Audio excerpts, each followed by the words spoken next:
Today, we're diving into something really fascinating. A single character archetype that has two completely different origin stories. You've got one, the public myth, a story of a hero. And then you've got the other, the declassified, tragic reality of a Cold War experiment that went horribly, horribly wrong.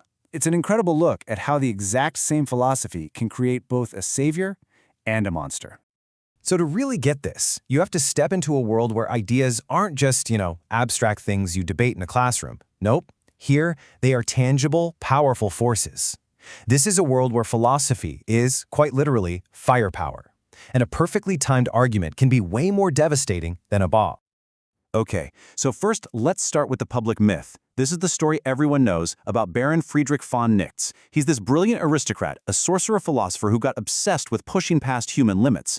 And through this incredibly dangerous ritual, he actually managed to transform himself into a living idea, an entity of pure will they call Derilla.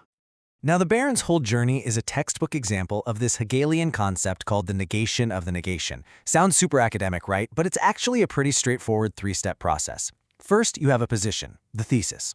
Simple enough. Second, that position gets denied or negated, and that creates its opposite, the antithesis. But then, and this is the key part, that denial is itself denied. And that doesn't take you back to the beginning, it creates something totally new, a synthesis. This chart right here maps the Baron's story perfectly onto that idea.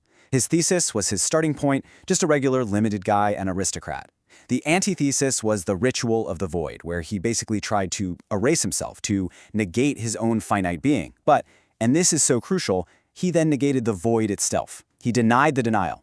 And the synthesis that came out of it, that's Derilla, a being who is canceled, yeah, but also preserved and elevated to a whole new level. He became a true Übermensch, a transcendent being. So the whole point of the myth, the big takeaway, is this. The Baron pulled it off.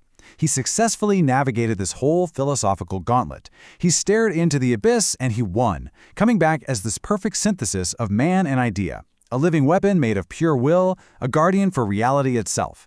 Basically, the perfect hero.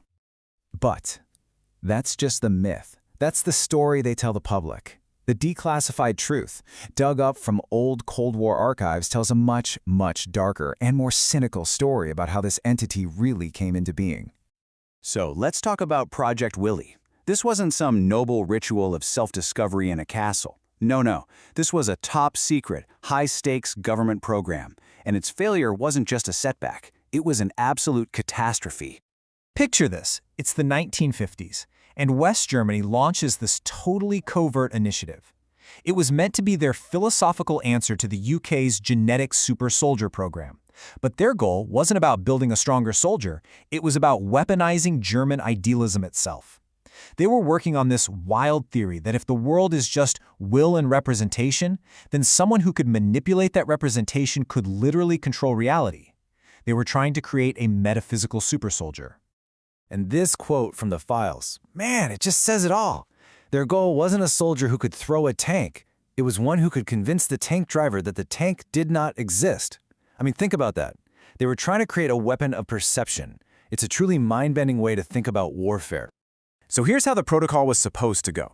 Back in '52, they found their guy, Dr. Johannes Diogen, this brilliant philosopher who was completely disillusioned after the war.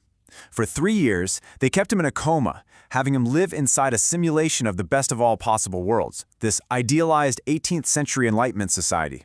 The whole point was to build up this immense psychic optimism.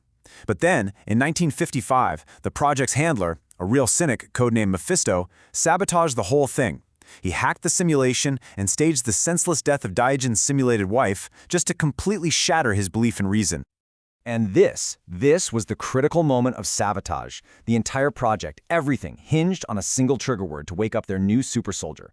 The intended word was Vernunft. That's German for reason. But as Diogen's perfect little world was collapsing around him, Mephisto leaned in and whispered a different word into his ear. Wille, the will. That one single change flipped everything on its head and caused a catastrophic psychic inversion.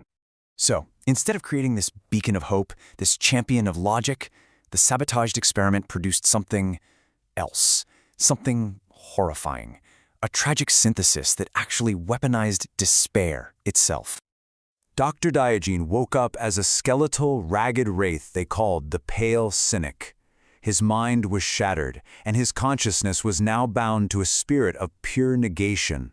He was immediately classified as a weapon of mass demoralization, a WMD, an entity that embodied a passive, world-denying nihilism. So look where we are now. We have two radically different outcomes, the heroic will and the tragic cynic. And they were both born from the exact same philosophical process. So how on earth did that happen? Let's break it down.